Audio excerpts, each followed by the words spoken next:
Map இருக்குது. அந்த மேப்பில் நீங்கள் ஒரு இடத்துல இருந்து இன்னொரு இடத்துக்கு போகணும். அதை எப்படி போகணும், போகிற வழியெல்லாம் என்ன இருக்குது, அதையெல்லாம் கடந்து எப்படி போகணும் அப்படிங்கிற வழிகாட்டியாக தான் அந்த மேப் இருக்குது. அதை பார்த்துட்டு அதன் பிறகு நீங்கள் அந்த பாதையில் நீங்கள் பயணித்தா மட்டும்தான் நீங்கள் போய் சேர வேண்டிய இடத்துக்கு நீங்கள் போக முடியும். அந்த மேப்பை பார்த்துக்கிட்டே இருக்கனாலையோ இல்லை அந்த மேப்பை பற்றி அந்த மேப்பில் இருக்கிற விஷயங்களை நீங்கள் அறிவு சார்ந்து பேசிகிட்டு இருக்கனாலையோ நீங்கள் போய் சேர வேண்டிய இடத்துக்கு போய் சேர முடியாது.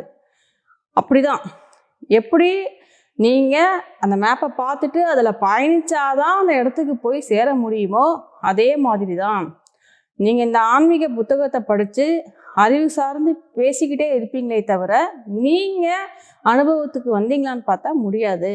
நீங்கள் அந்த வழியில் பயணித்தா மட்டும்தான் அந்த சத்தியத்தை உணர்ந்து நீங்கள் அனுபவிக்க முடியும். அதாவது புரிதல் என்பது வேறு, உணர்தல் என்பது வேறு. இறைவனை புரிந்து கொள்ள முடியாது, இறைவனை உணரத்தான் முடியும்.